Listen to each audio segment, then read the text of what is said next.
السلام علیکم ورحمۃ اللہ وبرکاتہ۔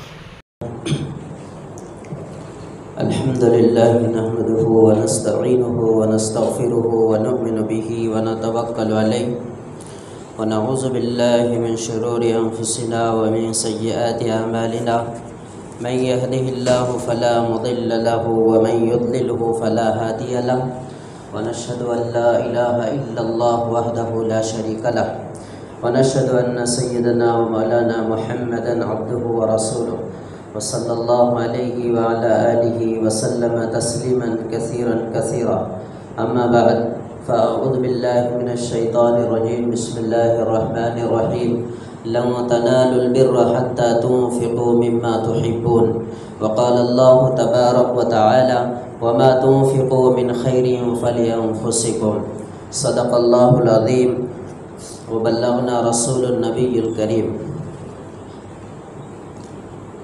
معزز بزرگان محترم، اللہ تبارک و تعالیٰ نے حضرت انسان کو زندگی گزارنے کے بہت سارے طریقے اس دنیا میں عطا فرمائے ہیں۔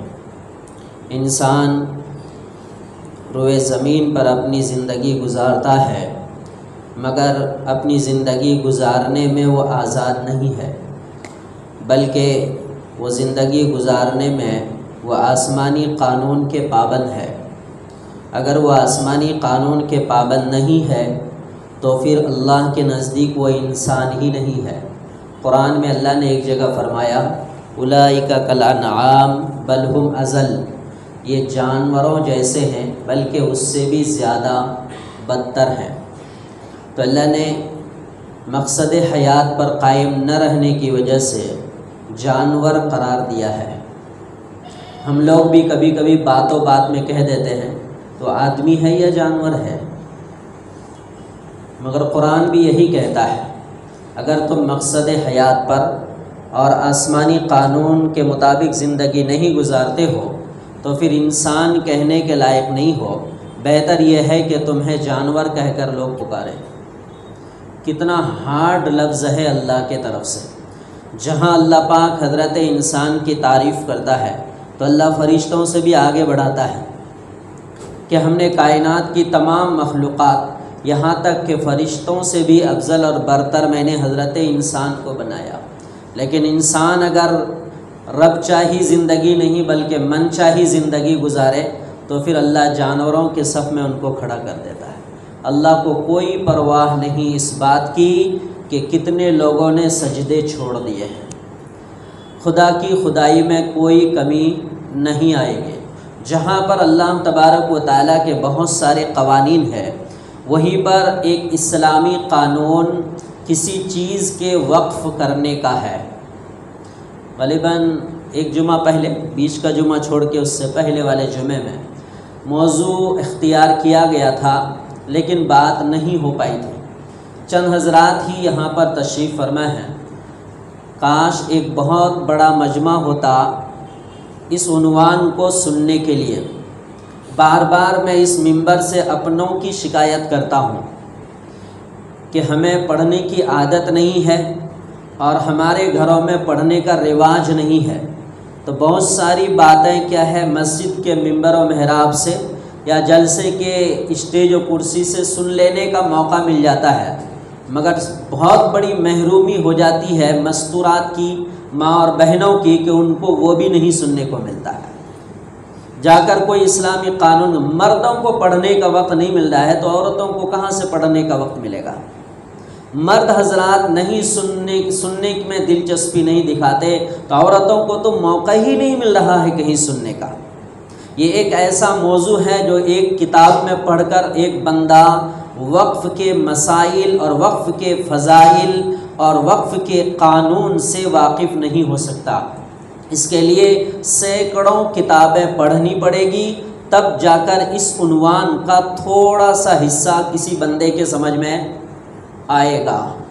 قرآن کریم میں اللہ تبارک و تعالیٰ نے فرمایا لَن تَنَالُوا الْبِرَّ حَتَّى تُنْفِقُوا مِمَّا تُحِبُّونَ، تم نیکی کے کمال تک نہیں پہنچ سکتے جب تک کہ اپنی محبوب چیز کو راہ خدا میں خرچ نہ کرو۔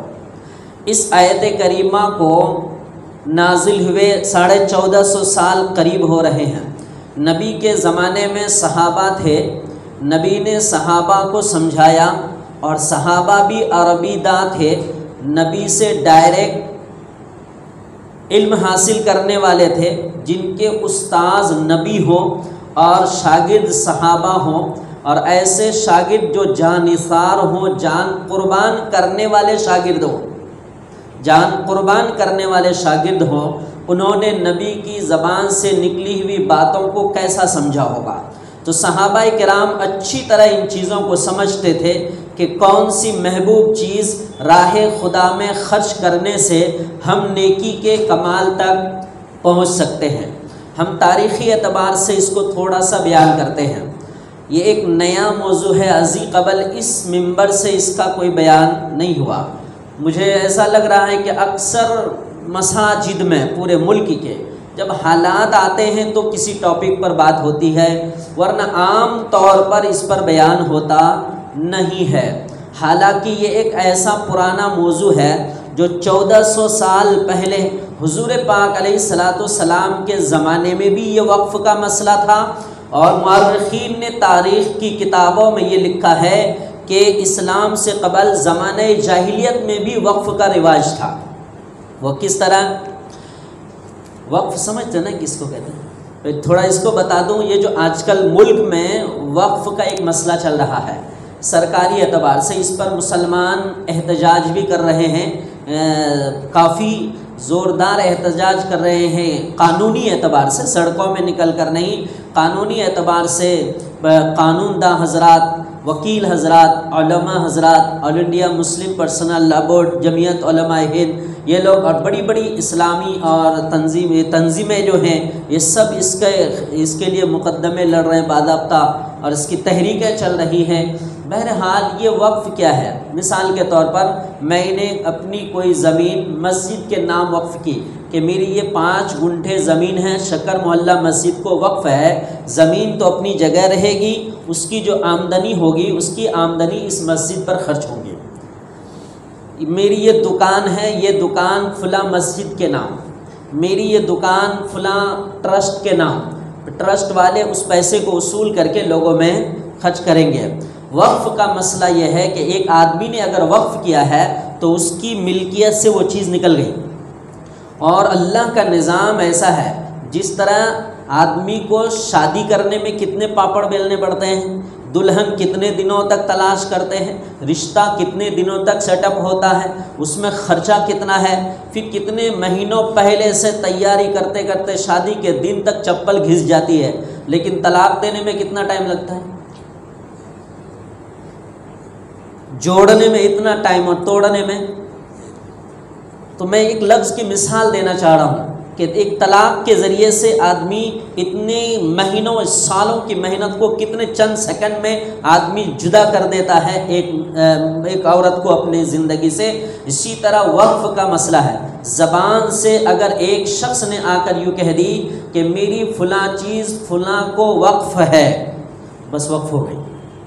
صرف نیت خالص ہونی چاہیے، مذاق نہیں ہونا چاہیے، نیت خالص ہونی چاہیے، وہ چیز وقف ہو گئی، نہ دلیل کی ضرورت، نہ رجسٹریشن کی ضرورت، نہ لکھت پڑھت کی ضرورت، وہ سب کر لیں تو بہتر چیز ہے، لیکن زبانی اعتبار سے وہ چیز اس کی ملکیت سے نکل گئی، اور کس کی ملکیت میں آ گئی؟ مسجد کی ملکیت میں نہ، ٹرسٹی کی ملکیت میں نہ، ٹرسٹ کی ملکیت میں، تنظیم کی ملکیت میں نہ، کس کی ملکیت میں آ گئی وہ چیزیں؟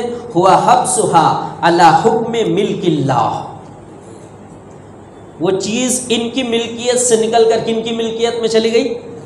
اللہ کی ملکیت میں چلی گئی۔ نہ کوئی ٹرسٹ والا اس میں تصرف کر سکتا ہے، نہ کوئی ٹرسٹی تصرف کر سکتا ہے، نہ کوئی ناظم محتمم ٹرسٹی اس میں تصرف کر سکتا ہے، نہ جو اس کو دیکھ ریکھ کرتے ہیں، نگرانی کرتے ہیں وہ تصرف کر سکتے ہیں، کچھ نہیں۔ واقف کے ملکیت سے نکل کر اللہ کی ملکیت میں پہنچ گئی۔ اب اس کا جتنا بھی نفع ہوگا سب فی سبیل اللہ تقسیم ہوگا۔ اس کو کہتے ہیں کیا؟ وقف۔ اتنی بات سمجھ لیے، اب آگے چلتے ہیں۔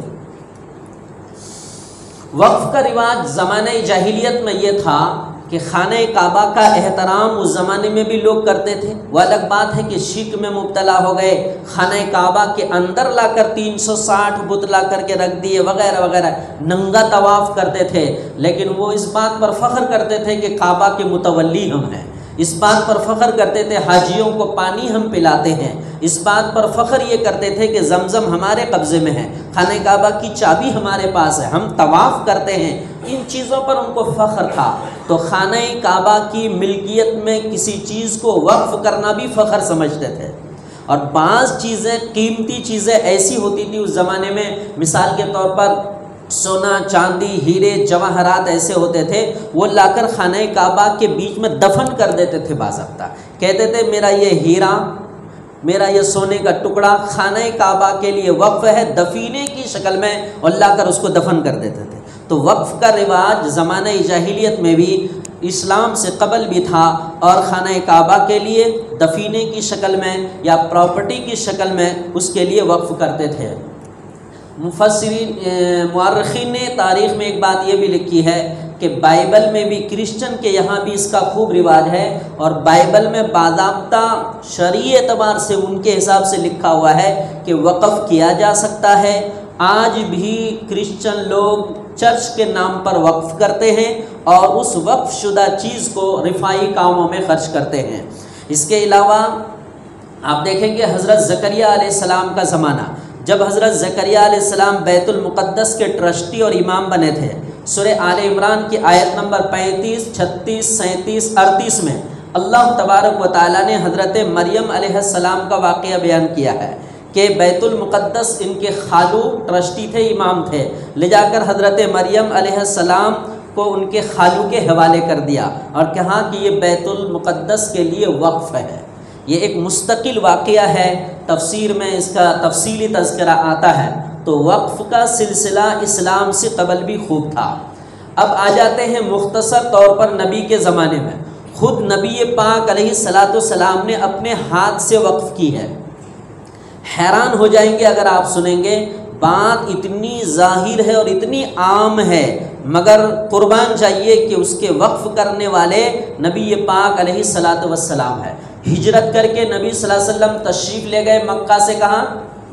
مدینہ تشریف لے گئے تو مسجد نبوی بنانے کی ضرورت پیش آئی، تو آپ نے زمین کی تلاشی لی، تو ایک جگہ ملی جو جگہ 2 یتیم بچوں کی تھی۔ ان 2 یتیم بچوں کے نام کیا ہیں؟ سہل اور سہیل۔ کیا نام ہے؟ سہل اور سہیل۔ تو نبی پاک علیہ السلام نے ان سے درخواست کی کہ بچوں یہ زمین اگر آپ دیتے ہو، ہمارے حوالے کرتے ہو، بکت میں خرید کر ہم لینا چاہتے ہیں تو مسجد بنائیں گے۔ دونوں بچوں نے یہ باضابطہ خواہش ظاہر کی کہ اللہ کے نبی آپ اللہ کا گھر بنائیں گے اور ہم پیسے لیں گے؟ نہیں، ہم ویسے دیتے ہیں۔ آپ صلی اللہ علیہ وسلم نے فرمایا نہیں، بلکہ آپ اس کو قیمتاً دیجیے۔ نبی پاک علیہ الصلاۃ والسلام نے اس کو قیمتاً خرید لیا۔ قیمتاً خرید کر آپ صلی اللہ علیہ وسلم نے مسجد نبوی بنوائی۔ جو لوگ حج کو جاتے ہیں، عمرہ کو جاتے ہیں، مسجد نبوی میں نماز پڑھتے ہیں، کن کی پراپرٹی میں نماز پڑھتے ہیں؟ کن کی جاگیر میں نماز پڑھتے ہیں؟ کیا خوش نصیب ہیں ہم لوگ، ہم وہاں نماز پڑھتے ہیں جہاں نبی نے اپنی زمین خرید کر مسجد بنائی۔ کوشش یہ کرنی چاہیے، حج اور عمرے کا عنوان آئے گا تو ہم بتاتے بھی ہیں کہ جی باب جبریل کے طرف سے فجر کی نماز کے لیے اگر مسجد نبوی میں جائیں گے تو امام کے پیچھے تیسرے چوتھے صف میں جگہ مل جاتی ہے، اور عین وہ جگہ ہے جو جگہ نبی پاک علیہ الصلاۃ والسلام نے وقف کی ہے۔ پرانا محراب بھی ابھی بھی موجود ہے، لوگ یادگار کے لیے فوٹو اور تصویر نکالتے ہیں۔ کوشش کرنا چاہیے اس جگہ پر کچھ 2 رکعت نماز ادا کر لینے کی، تاکہ زندگی میں محبت کا فخر حاصل ہو کہ ہم نے ایسی جگہ پر نماز پڑھی ہے جس جگہ کی قیمت کس نے ادا کی؟ پیغمبر اسلام صلی اللہ تعالی علیہ وسلم نے ادا کی۔ آپ صلی اللہ علیہ وسلم نے زمین قیمتاً خریدی، اور خرید کر آپ نے قیامت تک کے لیے وقف کر دی کہ اب یہ قیامت تک آنے والی میری امت کے لیے وقف ہے۔ محققین نے یہ بات بھی لکھی ہے کہ ایک چھوٹا سا حصہ سائڈ کا چھوڑ دیا گیا مسجد کے باہر، اور وہاں ایک چبوترا بنا دیا گیا جس کا نام کیا ہے؟ صفہ۔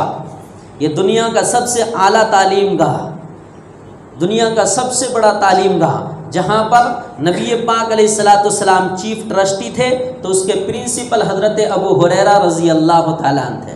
ایک موقع پر میں نے اس پر بڑی تفصیل سے ڈیٹیل کلام کیا تھا، اور وہاں سے بڑے بڑے جرنیل، بہت بڑے بڑے سپہ سالار، فاتح بیت المقدس، دنیا پر حکمرانی کرنے والے حکمراں اسی مدرسے سے اور اسی اسکول سے پیدا ہوئے۔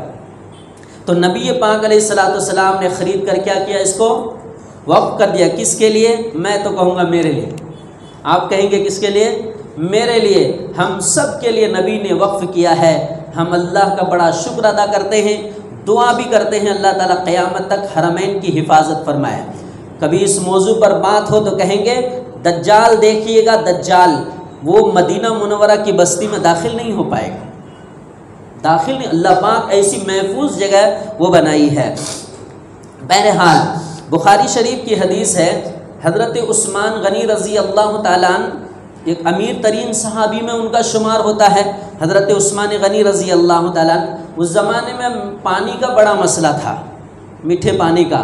ہم کو یہ بات اچھی طرح سمجھ میں آئے گی بمبئی کے لوگوں کو کہ جی پانی کی کتنی تکلیف ہوتی ہے، میٹھا پانی کتنی دیر آتا ہے، کھاڑا پانی کتنی دیر آتا ہے، کہاں پانی کا انتظام ہے، کہاں نہیں ہے، کہاں اوپر آتا ہے، کہیں لائن لگا کے لینا پڑتا ہے، کہیں لا کر ٹینکر سے بھرتے ہیں تاکہ پھر پانی استعمال میں آتا ہے۔ تو ہمیں یہ بات خوب اچھی طرح سمجھ میں آئے گی کہ پانی کی قدر و قیمت کیا۔ میٹھے پانی کا ایک کنواں تھا، اب اس میں کیا، جب تک مسلمانوں کی ملکیت نہیں ہے تو اس سے پانی پینا اتنا آسان نہیں تھا۔ حضرت عثمان غنی رضی اللہ تعالیٰ نے اس کنواں کو ہی خرید لیا۔ اس کنویں کا نام ہے بئر رومہ۔ اس کنواں کو خرید لیا اور خرید کر آپ نے اس کو مسلمانوں کے لیے وقف کر دیا کہ اس سے سب کوئی فری پانی پی سکتے ہیں۔ کیا ہے یہ؟ وقف ہے، کس کے لیے؟ للہ، مسلمانوں کے لیے۔ حضرت جابر رضی اللہ تعالیٰ عنہ کے متعلق کئی روایات کے اندر یہ بات موجود ہے کہ انہوں نے ایک باغ راہ خدا میں وقف کر دیا۔ حضرت جابر رضی اللہ تعالیٰ عنہ یہ فرماتے ہیں کہ وہ تمام صحابہ جن سے میری ملاقات ہوئی ہے، تمام صحابہ کرام کے متعلق مجھے یہ معلومات ہے کہ ہر صحابی نے اپنے اعتبار سے کچھ نہ کچھ للہ فی اللہ قوم و ملت کے لیے کچھ نہ کچھ وقف کیا ہے۔ اب اندازہ لگائیے، حضرت جابر رضی اللہ تعالیٰ نے ایک مشہور ترین صحابی ہیں، اب وہ کتنے صحابہ سے ملاقات کیے ہوں گے اپنے ساتھیوں سے۔ کہتے ہیں جتنوں کو میں جانتا ہوں سب نے اپنی اپنی ملکیت میں سے کچھ نہ کچھ راہ خدا میں قوم و ملت کے لیے وقف کیا ہے۔ ابو داؤد شریف کی روایت ہے، حضرت سعد بن عبادہ رضی اللہ تعالیٰ عنہ کہ نبی پاک علیہ الصلوۃ والسلام کے پاس آئے اور کہنے لگے کہ یا رسول اللہ، میری والدہ کا انتقال ہو گیا ہے تو میں ان کے لیے ایصال ثواب کے لیے کیا کروں؟ تو نبی پاک علیہ السلام نے فرمایا پانی کا انتظام کر دو۔ اب جس چیز کی زیادہ ضرورت تھی آپ نے فوراً فرما دیا کہ پانی کا انتظام کر دو۔ قال الماء فحفر بئرا، تو انہوں نے حضرت سعد بن عبادہ رضی اللہ تعالیٰ نے ایک کنواں کھود دیا۔ کھودنے کے بعد فرمایا ہذہ لام سعد، یہ ام سعد کے طرف سے ہے، قوم و ملت کے نام۔ کیا ہو گیا؟ یہ وقف ہو گیا للہ فی اللہ، کس کے نام؟ قوم و ملت کے نام۔ حضرت عمر رضی اللہ تعالیٰ عنہ کے متعلق کتابوں میں آپ پڑھیں گے تو ایک بات یہ ملے گی کہ وقف کا سلسلہ باضابطہ حضرت عمر رضی اللہ تعالیٰ عنہ کے زمانے سے شروع ہوا، حالانکہ یہ سب پہلے ہو چکا ہے۔ نبی صلی اللہ علیہ وسلم کا وقف تو سب سے پہلے ہے، آپ سے پہلے کسی کا وقف نہیں تھا۔ حضرت عثمان غنی رضی اللہ تعالیٰ عنہ کے کنویں کا وقف حضرت عمر رضی اللہ تعالیٰ عنہ کے وقف سے پہلے۔ تو جب خیبر فتح ہو گیا تو حضرت عمر رضی اللہ تعالیٰ عنہ کے بیٹے عبداللہ، کہتے ہیں نا عبداللہ ابن عمر، تو حضرت عبداللہ نبی صلی اللہ علیہ وسلم کے پاس آئے اور آ کر کہنے لگے یا رسول اللہ صلی اللہ علیہ وسلم، میرے ابا محترم یعنی حضرت عمر رضی اللہ تعالیٰ عنہ کو مال غنیمت میں خیبر کی ایک زمین ملی ہے، اور وہ زمین بڑی زرخیز ہے۔ زرخیز کا معنی جو بھی کھیتی لگائیں بڑے ایک دم لہلہاتی ہوئی کھیتی آوے، اس میں باغ لگاوے تو پھل نکل آوے، اچھے کھیتی کرے کوئی زمینی سطح پر تو کھیتی بڑی اچھی ہو جاوے۔ تو میرے ابا کو وہ چیز ملی ہے، لیکن ابا محترم پوچھتے ہیں کہ اس کو کیا کرے؟ تو نبی پاک علیہ السلام نے حضرت عمر رضی اللہ تعالیٰ عنہ کے لیے فرمایا کہ دیکھو اگر راہ خدا میں اگر تمہیں خرچ کرنا ہے تو اس کو تم خرچ بیچ کر نہ کیا کرو، بلکہ اس کو للہ فی اللہ قوم و ملت کے لیے اس کو کیا کر دو؟ وقف کر دو۔ تو خیبر کی ملی ہوئی مال غنیمت میں سے زرخیز زمین کو وقف کس نے کیا؟ حضرت عمر رضی اللہ تعالیٰ نے کیا۔ ایک صحابی حضرت طلحہ انصاری رضی اللہ تعالیٰ، مشہور واقعہ ان کا ایک کھجور کا بڑا باغ تھا جس میں مفسرین نے لکھا ہے کہ 500 درخت تھے۔ 500 درخت کتنے، ایک باغ باضابطہ مستقل، وہ بھی کھجور کے۔ تو اس باغ کا نام تھا، کیا تھا؟ اس باغ کا نام تھا بیرحا۔ نبی صلی اللہ علیہ وسلم کے خدمت میں آئے، کہنے لگے یا رسول اللہ میں اس کو راہ خدا میں اس کو دینا چاہتا ہوں۔ آپ نے فرمایا کہ اس کو وقف کر دو۔ وقف میں کیا ہوتا ہے؟ مالک کی ملکیت سے چیز نکل کر اللہ کی ملکیت میں چلی جاتی ہے، لیکن قیامت تک قوم و ملت کے لیے نفع اٹھانے کا وہ ذریعہ بن جاتا ہے۔ ورنہ ہوگا کیا؟ اگر میری ملکیت سے نہ نکلے تو 10 سال بعد میرے مرنے کے بعد میرے بچے واپس لے لیں گے، یہ جھمیلا۔ اگر کسی ٹرسٹ کو دے دی اور پتہ چلا کہ اپنی ملکیت سے نکل کر ٹرسٹ کی ملکیت میں چلیں گے تو ٹرسٹی منمانی کریں گے۔ پتہ چلا جو جس مزاج کے ٹرسٹی آئے بیچتے گئے، مینارے بناتے گئے، در و دیوار چمکاتے گئے اور وقف کی چیز بیچتے گئے۔ تو نظام شریعت یہ ہے، واقف کی ملکیت سے چیز نکل کر اللہ کی ملکیت میں چلی جاتی ہے۔ ان کے یہاں سے نکل گئی، اللہ کے یہاں چلی گئی، اب نفع اٹھانے کا مالک کون ہے؟ عیال اللہ، اللہ کی مخلوق اس پر نفع اٹھائیں گے۔ اب ہم اگلی ایک بات کرتے ہیں۔ دیکھیے، آدمی کو وقف کرنا چاہیے، اس لیے کرنا چاہیے کہ وقف ایک ایسی چیز ہے جو اپنی ملکیت سے نکل کر کس کی ملکیت میں گئی؟ اللہ کی۔ بیچ میں ضائع ہونے کا کوئی خطرہ نہیں ہے، ضائع ہونے کا کوئی خطرہ نہیں، مگر شرط یہ ہے کہ جو ان چیزوں کی دیکھ ریکھ کرے گا وہ ایماندار ہو، امانت دار ہو، دیانت دار ہو، جس کو ذمہ دار، نگراں، ٹرسٹی کہتے ہیں۔ حدیث میں مسلم شریف کی حدیث ہے، نبی پاک علیہ السلام نے ایک مشہور حدیث ارشاد فرمائی، ہم سب بار بار سنتے ہیں کہ انسان مر جاتا ہے تو اس کے اعمال کا سلسلہ بند ہو جاتا ہے۔ 3 سلسلہ ان کا چالو رہتا ہے۔ ایک سلسلہ کیا ہے؟ صدقۃ جاریہ، ایک ایسا صدقہ جاریہ کر کے گیا اس دنیا میں، چلا تو گیا، اب اگر اس کے بعد اگر ہزاروں سال تک قیامت نہیں آئے گی تو اس کے نام اعمال میں نیکیاں جاتی رہیں گی۔ اور صدقہ جاریہ یہی ہے، مسجد کے لیے، مدرسے کے لیے، ٹرسٹ کے لیے، تنظیم کے لیے، غریبوں کے لیے کوئی چیز وقف کر دے تو جب تک اس کا نفع پہنچتا رہے گا مخلوق کو، تب تک اس کے نام اعمال میں کیا ہوگا؟ ثواب لکھا جاتا رہے گا۔ اور ایک بات یہ بھی یاد رہے، یہاں فضیلت کے طور پر، فضائل کے طور پر میں ایک بات عرض کر دیتا ہوں، ترمذی شریف کی روایت ہے، واللہ فی عون العبد ما کان العبد فی عون اخیہ، اللہ اس بندے کی مدد میں لگا رہتا ہے جو بندہ کسی بھائی کی مدد میں لگا رہتا ہے۔ اب ہمیں اس پر صرف یقین ہونا چاہیے، اللہ ہماری مدد میں لگا رہتا ہے جب تک ہم کسی کی مدد میں لگے رہتے ہیں۔ بات تو بڑی آسان ہے بولنے کے اعتبار سے، سننے کے اعتبار سے بھی، لیکن اتنا سستا بھی نہیں ہے، اتنا سستا بھی نہیں۔ اللہ بندے کے مزاج کو، دل کو، نیت کو، اخلاص کو، ساری چیزوں کو اللہ ٹٹول کے دیکھتا ہے کہ یہ سامنے والے کی مدد کس بنیاد پر کر رہا ہے۔ کوئی اپنا نفع تو منسلک نہیں ہے، کوئی اپنا غرض تو متعلق نہیں ہے، کوئی اپنا کام نکالنا تو نہیں ہے۔ اگر ایسا کچھ رہا تو پھر ادھر کی مدد اس کے لیے نہیں ہے، جو للہ ہو، فی اللہ ہو، اخلاص کے ساتھ ہو، تبھی اللہ تبارک و تعالیٰ اس بندے کے پیچھے مدد کرنے میں لگا رہتا ہے۔ تو معلوم ہوا جو چیز بھی راہ خدا میں وقف کریں یا خرچ کریں، اس میں شرط کیا ہے؟ اخلاص، اخلاص شرط ہے، تبھی اللہ کی طرف سے اس کا اجر اور اس کا بدلہ ملے گا۔ یہ وقف کے متعلق کچھ میں نے مختصر طور پر کچھ باتیں عرض کی ہیں۔ اب دیکھ لیں کہ ہمارے ملک میں یہ جو ابھی وقف کا مسئلہ چل رہا ہے، ہندوستان میں تقریباً 700 750 اور بعض مورخین نے 1000 سال تک لکھا ہے کہ 1000 سال تک مسلمانوں کی کم و بیش حکومت رہے۔ اس کے بعد پھر آخری بادشاہ کون تھا؟ بہادر شاہ ظفر، مغلیہ آخری بادشاہ۔ اس کے بعد کس کا تسلط ہو گیا؟ انگریز کا تسلط۔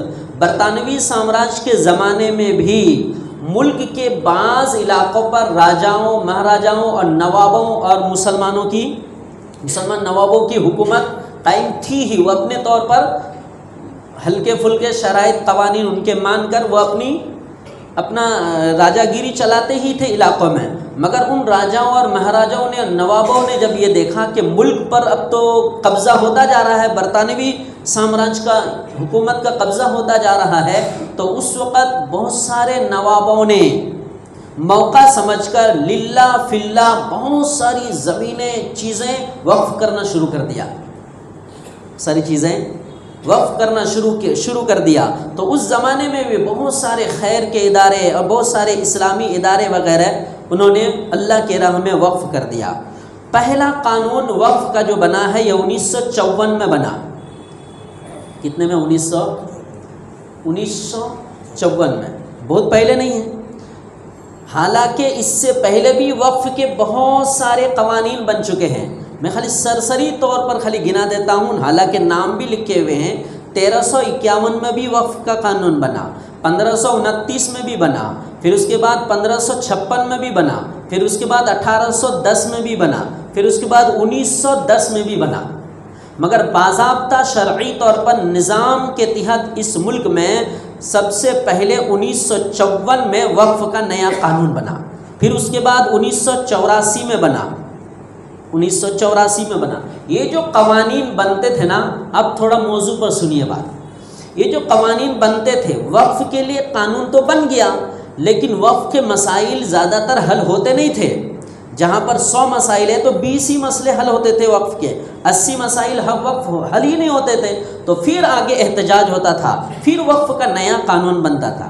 اس کے بعد چلا، پھر 1995 میں زوردار اس کا احتجاج ہوا اور اس کے خوب مطالبات ہوئے، تو پھر اس وقت دوسرا، پھر اس کے بعد پھر سے اس کو وقف کا نیا قانون بنا۔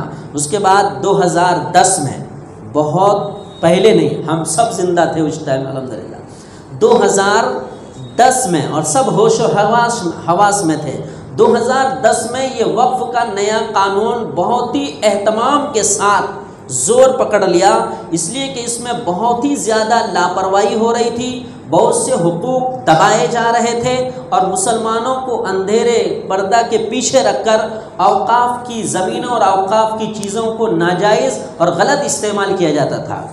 اس موقع پر ایسا ہوا کہ پارلیمنٹ میں وقف کا بل پاس ہوا، جمعہ کا دن تھا، مفسرین مورخین نے لکھا ہے کہ جمعہ کا وہ دن تھا، ترمیم شدہ قانون وقف اس دن پاس کیا گیا، اور بالکل اخیر وقت میں، اجلاس ختم ہونے کے اخیر وقت میں، بغیر بحث اور مباحثے کے اس وقف کے نئے ترمیمی بل کو پاس کر لیا گیا۔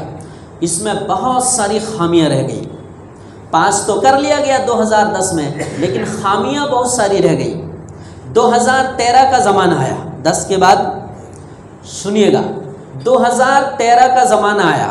2013 میں ایک بہت بڑے مرد مجاہد حیات سے تھے، ابھی ان اللہ کے پیارے ہو گئے، آپ حضرات خوب نام سنے ہوں گے، آل انڈیا مسلم پرسنل لا بورڈ کے جنرل سیکریٹری حضرت مولانا ولی رحمانی صاحب ہونگے، بہار کے۔ یہ بہت بڑی شخصیت تھی، حکومت کی نظر سے نظر ملا کر کسی بھی مدعے پر بات کرنے کی ان کی عادت تھی، اور یقین کے ساتھ بات کرتے تھے، ڈر کے نہیں اور امید کے ساتھ نہیں، یقین کے ساتھ بات کرتے تھے۔ چنانچہ 2013 میں بورڈ کے ذمہ دار جنرل سیکریٹری حضرت مولانا ولی رحمانی صاحب نور اللہ مرقدہ، ذمہ داران اور ارکان کی کوششوں سے وقف ایکٹ میں ترمیم کرائی گئی، اور بہت ساری خامی، نقائص، کمیاں، نقصانات جو ہونے والے تھے وہ بہت سارے بھرپائی وہ سب کی ہو گئی۔ اللہ کا کرشمہ، اللہ تبارک و تعالیٰ کا نظام بولیے، اور اللہ کی تقدیر کہ حضرت کا لاک ڈاؤن کے زمانے سے اس وقت آپ اللہ کے پیارے ہو گئے۔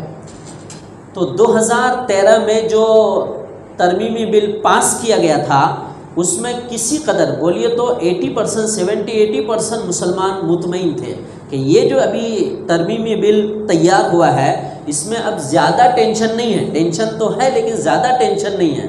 اب کیا ہوگا؟ 2024 آیا، ابھی جو یہ زمینی سطح پر مسئلہ چل رہا ہے، یہ مسلم وقف ترمیمی بل ایکٹ 2040 میں جو 2013 میں جو تیار ہوا تھا، اس میں ابھی 40 پوائنٹ رد و بدل کیے جا رہے ہیں۔ ابھی آئے اصل بات پر، کتنے پوائنٹ؟ 2013 میں حضرت مولانا ولی رحمانی صاحب نے جس کو فائنل کیا تھا جد و جہد کے ساتھ، جس پر کسی قدر اطمینان تھا، ابھی 2024 میں حکومت یہ کہتی ہے کہ اس میں ترمیم کرنا ضروری ہے، رد و بدل کرنا ضروری ہے، اور 40 ترمیمات کی کوشش چالو ہے، اور وہ پورے 40 1 2 3 نمبرات کے حساب سے کہ یہ ہوگا، یہ ہوگا، یہ ہوگا، یہ ہوگا، یہ ہوگا۔ اچھا کیوں ہوگا یہ اگر ہوگا تو اس میں وقف کو شدید نقصان پہنچے گا، ہلکا پھلکا نہیں، شدید نقصان پہنچے گا۔ حالانکہ ہندوستان کے اندر شریعت اپلیکیشن ایکٹ ہے، کتنا ہے، 1937 کی بنیاد پر ہر مذہب والے کو اس کے جو شرعی مسائل ہیں ان شرعی مسائل کے نافذ کرنے میں، اس پر عمل کرنے میں، اور اس کو تقسیم کرنے میں، اور اس کو لاگو کرنے میں مسلمانوں کو مذہبی اعتبار سے اختیار ہے، بلکہ تمام مذاہب کو اپنے اپنے اعتبار سے اختیار ہے، مگر اس کی خلاف ورزی ہو رہی ہے۔ اب کیا مسئلہ پیش آیا ہے؟ مسئلہ یہ پیش آیا ہے کہ ہندوستان کے اندر اوقاف جو ہیں، ان مثلا کے تو 100 وقف ہے، مثال کے طور پر ان 100 اوقاف میں سے 80% اوقاف پر حکومت کا اور عام بڑے بڑے لوگوں کا قبضہ ہے۔ سنیے گا، خالی صرف ذہن سے گزر جائے گا، آپ بولیں گے جی اس موضوع سے ہم کو کیا نفع، ہم کہیں گے کہ جی ایک شرعی مسئلہ ہے، وقف ہی ہے، اس لیے ذہن سے ایک بار گزر جانا چاہیے زندگی میں کہ جی یہ بھی کچھ ہے، تبھی تو حکومت پوری طاقت کے ساتھ لگی ہوئی ہے، اور ہم مسلمان کیا سمجھتے ہیں سپارے میں، اپنے کو کیا ٹینشن پڑا ہے، کیا کہتے ہیں، حکومت طاقت لگا رہی ہے، اور ہم کیا کہتے ہیں اپنے کو، اپن تو کمانے کھانے والے لوگ ہیں۔ نہیں، یہ ایک شرعی مسئلہ ہے، معلومات ہونا ضروری ہے۔ 20% پر وقف بورڈ کا قبضہ ہے، باقی 80% پر کس کا قبضہ ہے؟ حکومت کا قبضہ ہے، اور ملک کے بڑے بڑے راجاؤں کا قبضہ ہے۔ سچر کمیٹی رپورٹ ایک زمانے میں تیار ہوئی تھی، سنے تھے کوئی؟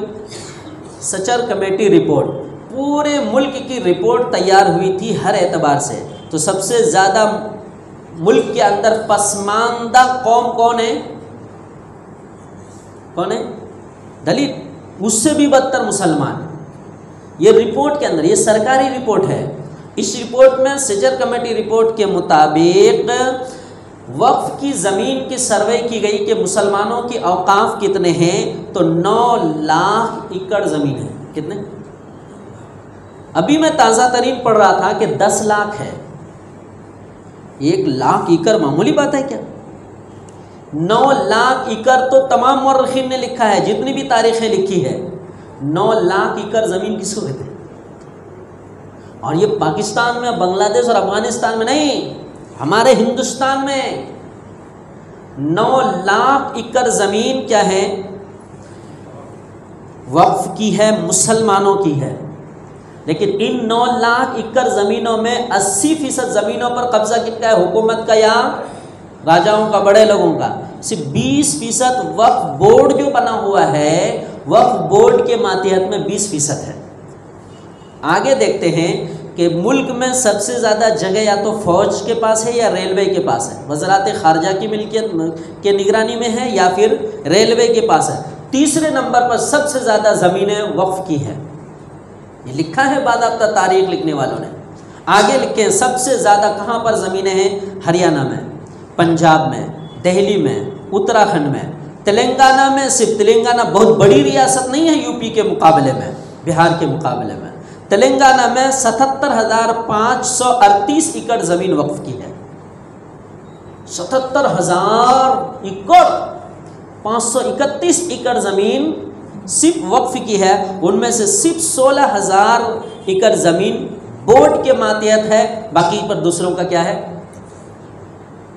قبضہ ہے۔ سنتے جائیے، کتنی زمینیں ہیں؟ 9 سے 10 لاکھ ایکڑ ٹوٹل اوقاف کی زمین۔ ان 9 سے 10 لاکھ ایکڑ زمین کی قیمت کتنی لکھی ہے مورخین نے؟ 12,000 ملین۔ کتنے؟ 12,000 ملین۔ 12,000 ملین انڈین روپے کتنے ہوتے ہیں؟ ابھی جمعہ سے پہلے میں بیٹھا تھا اور اس کا کیلکولیشن کر رہا تھا، تو بنتا ہے 12 لاکھ کروڑ روپے۔ 12 لاکھ کروڑ روپے کی وقف کی زمین اس ملک میں مسلمانوں کی ہے. کتنے کروڑ؟ 12 لاکھ کروڑ. اتنی زمین صرف کس کی ہے؟ مسلمانوں کی وقف میں ہے. ایک مرتبہ ایک رپورٹ میں بتایا گیا کہ اوقاف کی زمین جو یا تو سرکار کے قبضے میں ہے یا راجاؤں کے قبضے میں ہے، اس کی سالانہ نہیں، وہ اوقاف کی زمین جو وقف بورڈ کے ماتحت میں ہے 25 کروڑ اس کا سالانہ کرایہ آتا ہے. 25 کروڑ یہ وقف کی زمین ہے، یہ کرایہ پہ دی گئی ہے، یہ وقف کی زمین ہے، کرایہ پہ دی گئی ہے. 25 کروڑ اس کی سالانہ آمدنی ہے. لیکن اگر پوری زمین اگر وقف بورڈ کے ماتحت میں آ جائے تو 600 کروڑ روپے سالانہ یہ وقف کی زمین سے مسلمانوں کو حاصل ہوں گے. مسلمانوں کے سماجی، تعلیمی، اقتصادی ساری خامیاں دور ہو کر مسلمانوں کو ترقی نہیں ملیں گی. 600 کروڑ روپے صرف وقف سے ملیں گے. اور اگر یہاں ایک بات اور بتا دوں تو آپ ایک بار آنکھ بند کر کے پھر کھولیں گے دماغ ہلا کر. قربانی کے موقع پر جو چمڑے فروخت ہوتے ہیں نا، ابھی تو تھوڑا مسئلہ ہو گیا چمڑے کا. جب چمڑا فروخت ہوتا تھا لاک ڈاؤن سے پہلے، صرف چمڑے کے پیسے جو جمع ہوتے تھے وہ کتنے ہیں معلوم؟ 11,000 کروڑ روپے. کتنے؟ 11,000 کروڑ روپے صرف چمڑے کے پیسے. رمضان کی زکوٰۃ چھوڑ کے، عید کے دن کا فطرہ چھوڑ کے. ایک آدمی کتنا فطرہ نکالتا ہے؟ 70-80 روپے، بعض لوگ 100 روپے نکالتے ہیں. ایک گھر سے کتنے فطرے نکلتے ہیں؟ ایک فیملی سے کتنا؟ پورے نالا سوپارا سے کتنا؟ پورے مہاراشٹر سے اور پورے انڈیا سے. فطرہ چھوڑ کر، زکوٰۃ چھوڑ کر صرف چمڑے کے پیسے کتنے؟ 11,000 کروڑ روپے. میں سب معلومات حاصل کر کے کہہ رہا ہوں، ایک بھی بات یہاں پر کوئی سرسری نہیں ہے. اگر اوقاف کی ساری زمینیں وقف بورڈ کے قبضے میں آ جاتی ہیں تو اس صورت میں 600 کروڑ روپے مسلمانوں کے ملی، سماجی اور تعلیمی اور اقتصادی لائن پر خرچ کر سکتے ہیں. مگر حالت کیا ہے؟ اس کا کرایہ ابھی کتنا آ رہا ہے؟ پراپرٹیوں کا کرایہ کتنا آ رہا ہے؟ 86 بڑی بڑی پراپرٹی ایسی ہیں ملک کے اندر جس کا کرایہ کتنا آتا ہے؟ 1 روپیہ کے حساب سے. ایک پراپرٹی کا کرایہ کتنا؟ 1 روپیہ. 110 پراپرٹی ایسی ہے جس کے کرایہ 11 روپے آتے ہیں. ایک پراپرٹی کا کتنا؟ صرف 11 روپے. اور 86 پراپرٹی کا کرایہ کتنا آتا ہے؟ صرف 1 روپیہ آتا ہے. بزرگوں، یہ اور بھی بہت ساری باتیں ہیں، وقت کافی ہوا. میں آخری ایک بات عرض کرتا ہوں. یہ جو 40 ترمیمات ہوئے ہیں نا، اس سے نقصان کیا ہوگا؟ اس سے نقصان کیا ہوگا؟ اس میں ایک ترمیم یہ ہے، ایک اضافہ کہ اس کو تبدیل کرنا، چینج کرنا ہے کہ پہلے بورڈ میں غیر مسلم کوئی اسٹاف نہیں تھا، اب غیر مسلم اسٹاف رہیں گے. بورڈ میں کون رہیں گے؟ حضرت مولانا ارشد مدنی صاحب دامت برکاتہم صدر جمعیت علماء ہند، آج کے ہی پیپر میں انہوں نے، کل کے میڈیا کو انہوں نے بیان دیا، کسی مندر کے ٹرسٹ میں کوئی مسلمان نہیں، گرودوارا کے ٹرسٹ میں کوئی مسلمان نہیں، کسی چرچ کے ٹرسٹ میں کوئی مسلمان نہیں، اور وقف بورڈ کے ٹرسٹ میں غیر مسلم ہونا چاہیے. کیوں ہونا چاہیے؟ یہ نقصان. نمبر 2، اوقاف کیسے استعمال ہو یہ حکومت طے کرے گی، حالانکہ یہ شرعی اعتبار سے جائز، اصول شریعت کے خلاف ہے. حکومت کیسے طے کرے گی؟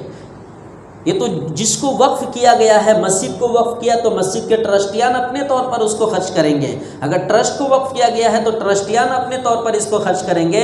اب اس کا قانون ترمیمی بل میں اگر یہ پوائنٹ اگر ظاہر ہو گیا کہ اس کا خرچ کرنے کا مالک حکومت ہوں گی، حکومت جہاں خرچ کرنے کا آرڈر دیں گی وہیں خرچ کر سکتے ہیں، جہاں منع کر دیں گی وہاں نہیں کر سکتے. کہ جی مسجد کے نام سے یہ زمین ہے، مسجد کو 2 مالا کرنا چاہتے ہیں، نہیں اس پیسے سے نہیں کر سکتے، بات ختم ہو گئی. کیوں نہیں کر سکتے؟ تیسرا پوائنٹ یہ ہے کہ جو وقف کر رہا ہو وہ کم سے کم 5 سالہ مسلمان ہو، 5 سال پہلے سے مسلمان ہو. اب اس میں کیا ہوگا کہ ایک آدمی اسلام میں داخل ہوئے 3 سال ہوئے، اب اس کے پاس کچھ پراپرٹی تھی، اس نے جذبے میں چونکہ نیا اسلام قبول کیا ہے، اس نے کوئی اپنی ایک دکان یا کوئی گالا یا کوئی زمین کسی مسجد کے نام وقف کر دی، تو حکومت کہتی ہے کہ وقف نہیں ہوگا، حالانکہ شریعت کہتی ہے کہ وقف ہو جائے گا. اس صورت میں نمبر 4، وقف شدہ چیز کا رجسٹر ہونا سرکاری محکمے میں ضروری ہے، حالانکہ یہ شرعی اعتبار سے ضروری نہیں ہے۔ وقف کر دیا، واقف نے اپنی زبان سے نکل کر کس کی ملکیت میں چل گیا؟ اللہ کی ملکیت میں۔ اب کسی حکومت کی ملکیت میں جانے کی رجسٹریشن کرانے کی ضرورت نہیں۔ اب ترمیمی بل میں یہ پاس کرانے کی کوشش کر رہے ہیں کہ یہ اس کو اب کیا کرنا پڑے گا، حکومت میں اس کو رجسٹر کرنا پڑے گا، اگر رجسٹر نہیں ہوا تو اس کو وقف نہیں مانا جائے گا، حالانکہ یہ کیا ہے؟ شریعت کے خلاف ہے۔ اس میں کیا ہوگا؟ مثال کے طور پر آج سے 100 سال 200 سال 500 سال پہلے بہت سارے لوگوں نے مسجد کے لیے جگہ وقف کی، خانقاہ کے لیے، درگاہ کے لیے، مدرسے کے لیے وقف کی ہے، اس کا کوئی رجسٹر پیپر نہیں ہے۔ اب تحقیق چالو ہوگی، پتہ چلا کہ جی دلی جامع مسجد کا کوئی پیپر نہیں ہے، بمبئی جامع مسجد کا کوئی پیپر نہیں ہے، کس نے وقف کیا تھا؟ کیوں؟ اس لیے کہ آج سے 500 سال پہلے کا مسئلہ ہے، تو اس وقت کا کوئی رجسٹریشن نہیں ہے، اس کو گرا دو۔ یہ درگاہ، اس کا کوئی، اس پر اتنے لوگ جاتے ہیں، پھول چڑھاتے رہتے ہیں، سب کو میٹھا چڑھاتے رہتے ہیں، کتنے سال سے؟ بولا 200 سال سے۔ بولا رجسٹر کس نے وقف کیا ہے؟ بولا رجسٹری نہیں ہے، بولا اس کو گرا دو۔ تو اب یہ قانون لگتا ہے کہ اس کا رجسٹر ہونا ضروری ہے، حالانکہ رجسٹر ہونا ممکن پرانی چیزوں میں ممکن ہی نہیں ہے۔ اس کے علاوہ نمبر 5، کسی نے مکمل جائیداد وقف کر دی، ایک آدمی اکیلا تھا، آگے پیچھے کوئی نہیں، کہتے کیا دوسرے لوگ کھائیں گے، میں دے دیتا ہوں فلاں مسجد میں، قیامت تک مجھے ثواب ملتا رہے گا، تو کہتے ہیں کہ نہیں، اس کو اختیار نہیں ہے کہ اپنا پورا گھر یا پوری دکان گالے سب کوئی مسجد میں، مدرسے میں یا ٹرسٹ میں دے دے، 1/3 ہی اس کا وقف ہوگا، باقی حکومت کے قبضے میں چلا جائے گا۔ اسی طرح نمبر 6، وقف کے تمام اختیارات، جو ایک بہت ہی زبردست پوائنٹ ہے، 40 ہے، اس میں نے 6 نقل کیا ہے، وقف کے تمام اختیارات ضلع انتظامیہ کو دے دیا جائے گا۔ اب ضلع کتنے ہیں ملک میں؟ اب ضلع انتظامیہ اپنے طور پر کیا کرے گا؟ ہر ضلع کا ایک کلیکٹر ہوتا ہے، تو اس کلیکٹر کو اختیار ہوتا ہے کہ اختیار ہوگا کہ یہ وقف کی زمین کو وہ وقف مانے یا نہ مانے۔ دیکھیے، اب مثال کے طور پر ہمارا ایک ضلع ہے، تھانہ ضلع، یہ پال گھر ضلع ہے، یہاں کا ایک کلیکٹر ہے، اس کلیکٹر کو اختیار ہوگا کہ شکر معلیٰ مسجد کی فلاں زمین وقف کی ہے یا نہیں ہے، وہ جو لکھ کے دیں گے وہ فائنل ہو جائے گا۔ یہ پاور وقف بورڈ کے ہاتھ سے ہٹ کر ضلع مجسٹریٹ اس کے کلیکٹر کے ہاتھ میں آ جائے گا، تو پھر کیا ہوگا؟ کلیکٹر کو قلم کی طاقت ہوگی، صرف یہ جو لکھ دے گا وہ مان لیا جائے گا۔ ایسا ہوتا ہے۔ تو یہ سب ترمیمی بل میں نقصانات ہیں یہ سب۔ بہرحال یہ ایک بڑا گہرا موضوع ہے، اس کو پڑھنے کے لیے سینکڑوں کتابیں چاہیے، سینکڑوں مضامین چاہیے، اور ہم ظاہری طور پر یہ سمجھیں گے کہ جی اس موضوع سے ہم کو کیا تعلق ہے۔ تعلق صرف اس لیے ہے کہ ایک شرعی مسئلہ ہے، چاہے ہماری زندگی میں یہ پیش آئے نہ آئے، ہم نے کبھی زندگی میں وقف کیا ہو یا نہ کیا ہو، لیکن ہے ایک اسلامی اور شرعی مسئلہ، اس کی بنیاد پر ہم اس پر بات کرتے ہیں، اس کی بنیاد پر احتجاج کرتے ہیں، اور اس کی بنیاد پر ہم وقف بورڈ کو صحیح صاف ستھرا دیکھنا چاہتے ہیں۔ بہرحال جتنی باتیں کہی گئی، اللہ تبارک و تعالی ان باتوں پر ہمیں غور کرنے، صحیح سمجھنے کی توفیق عطا فرمائے۔ ملک ملت میں جو اس موضوع پر جو مسائل چلتے ہیں، اللہ تعالیٰ بیٹھ کر ایک ساتھ اس کو اتفاق رائے کے ذریعے سے جو ہمارے حق میں بہتر ہو، اللہ تبارک و تعالیٰ اس کو فائنل کرنے کی توفیق عطا فرمائے۔ وآخر دعوانا الحمد